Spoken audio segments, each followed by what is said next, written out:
This video, we're going to discuss the key principles that must be applied when dealing with the flow of fluids through series, parallel, and branched pipes. It is intended for students who've enrolled for fluid mechanics N5 and N6 for NATED programs. The first is the pipes. Let's first discuss the pipes connected in series. The principle that you must apply when you are given the pipes that are connected in series is continuity. Continuity states that in a full flow pipeline system, the amount of fluid entering the pipe is the same as the amount of fluid leaving the pipe over the same time interval. In other words, if we're having this pipe with different cross sections, we say these are the pipes connected in series. They are connected end to end. This small pipe, where it ends, it connects a pipe with a bigger diameter.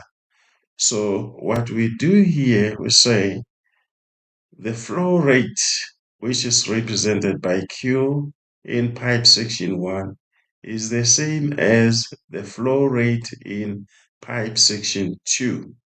So when we apply this to help in calculating the diameters and the velocities of the pipes, Q, which represents the flow rate, is calculated by multiplying the cross-sectional area of the pipe by the velocity, the flow velocity. If when we substitute this in Q1 and Q2, we'll have our equation as area 1 multiplied by V1 is equals to area 2 multiplied by V2. So this will assist us if we are required to calculate the diameters of the pipes or the flow velocity in each pipe section, then we can manipulate this formula. Let's go to the next one, that is the pipes that are connected in parallel. How do we deal with the pipes that are connected in parallel? This is the section that mainly most students struggle with. When you are given that there are pipes that are connected in parallel, one thing to note here is, in this case, we make an assumption that the pipes are made of the same type of material. In other words, the same material has been used to make the pipes. If it's a steel pipe, it should be the same type of steel that is used here. The principle that you must apply, in other words, where you should start when you're given the pipes in series, is that the head loss in the pipes, the total head loss in the pipes is the same. In other words, the head loss in pipe 1 is the same as the head loss in pipe number 2, regardless of the diameters the of the pipes. So these can be written as our head loss, the total head loss. In this case, will be constituted mainly by the friction losses, although there might be some minor losses in the system. So the frictional head loss in pipe number 1 would say is the same as the frictional head loss in pipe number 2. So when we substitute the formula here, FH is FL V squared over 2GD. So this would be the same. In this case, we have this information for pipe number 1. Then we'll equate this with Similar information for pipe number 2, FL V squared over 2GD. So when we substitute here, in most cases, you'll find that this will help us or will help you to find the velocities, the ratio of the velocities. So if we are given, like in this case, that pipe number 2 has its diameter, which is twice as big as pipe number 1. When you do your substitutions here, I'll just move a bit down here. When we substitute, we'll say, okay, the first equation will remain as it is over 2GD. This will remain as it is. Then for number 2, for the diameter, we're going to use that ratio where we're going to write it as 2D,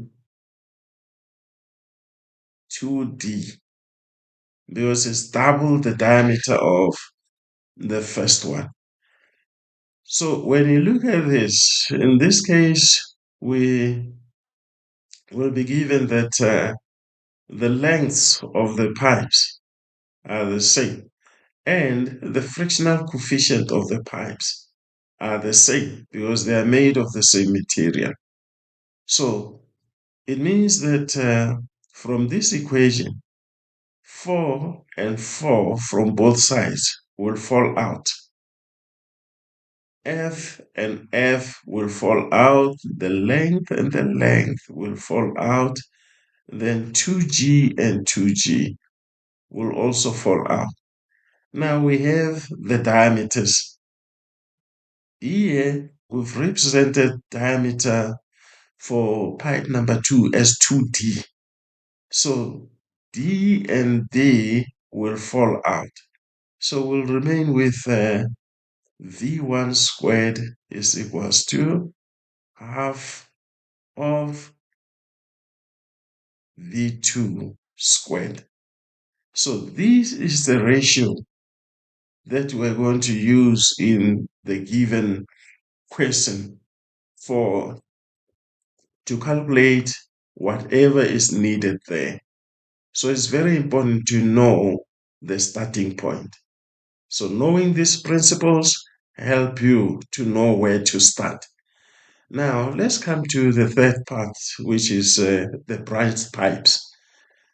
Branched pipes, when you're given branched pipes, we'll say this is the entry, say the flow is in the direction. Then where the pipes branch would say is pipe section number 2.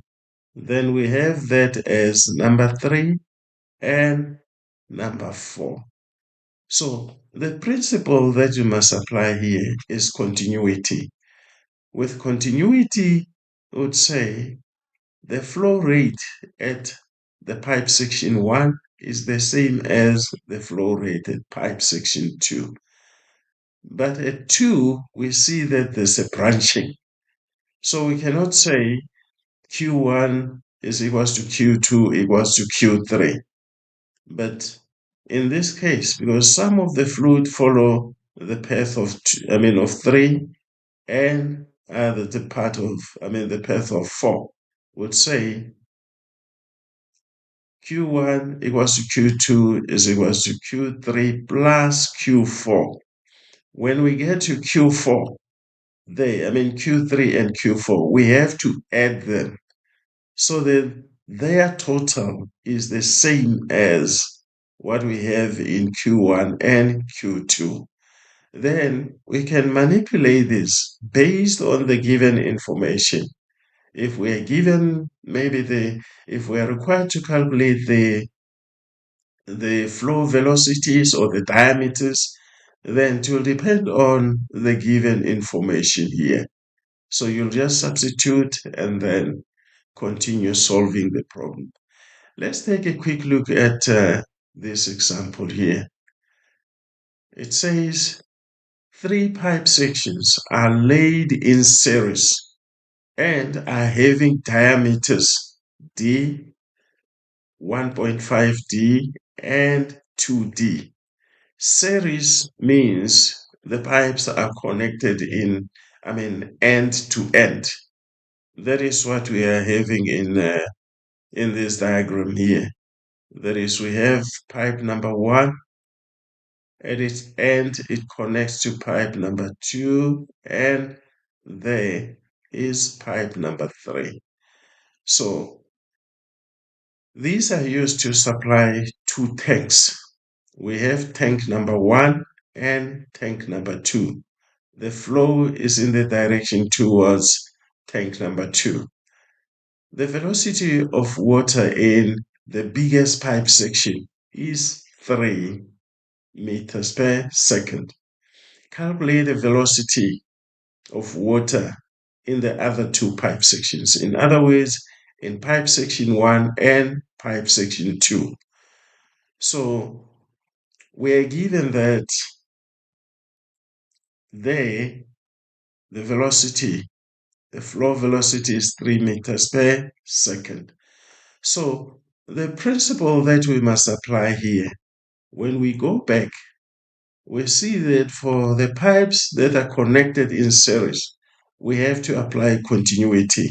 In other words, the flow rate in each pipe section is the same. So from continuity, we would say Q1 is equals to Q2 equals to Q3. All right, so we'll say area 1 V1 is equals to area 2 V2 equals to area 3 V3. So we are required to calculate the velocity at 1 and the velocity at 2. So what we do here, we take the equation, the part of the equation in 1 and 3, and then we equate them together. So we'll have A1 V1 is equals to A3 V3. So if we manipulate this equation, we'll say V1 is equals to A3 V3 over A1 over A1. So if we substitute there, we'd say A3 is pi over 4 multiplied by the diameter of 3 is twice the diameter of 1. So we substitute this. That is where you need to be very careful.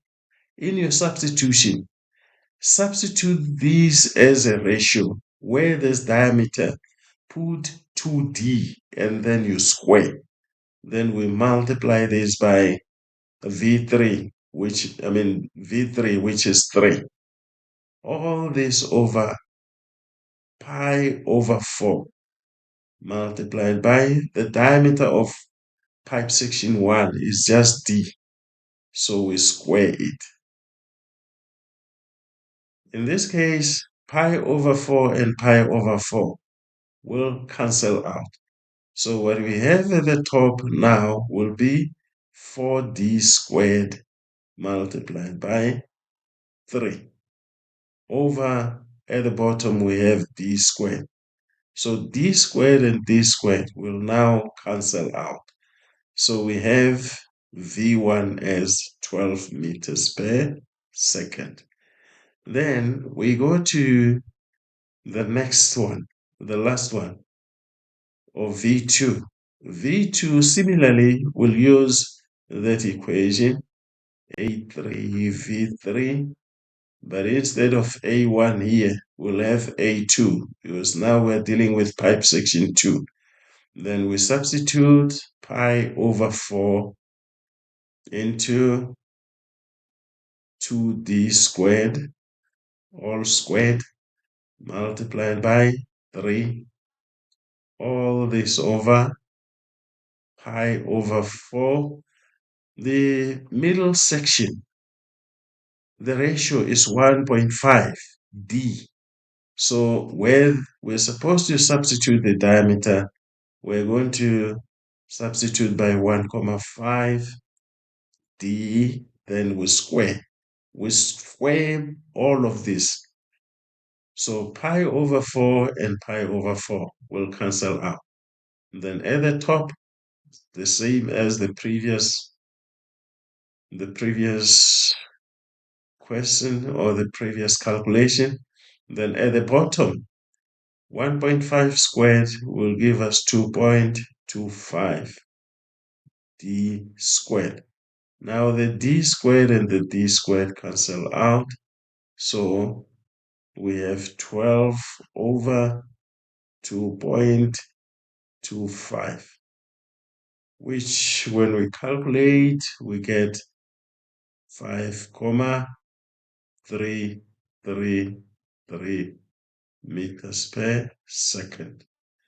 So we've calculated the two flow velocities which were required. So do this with all the questions. The most important thing is knowing where to start. Start with the principles that apply with the type of pipe sections that are given. I hope this will help you. Thank you.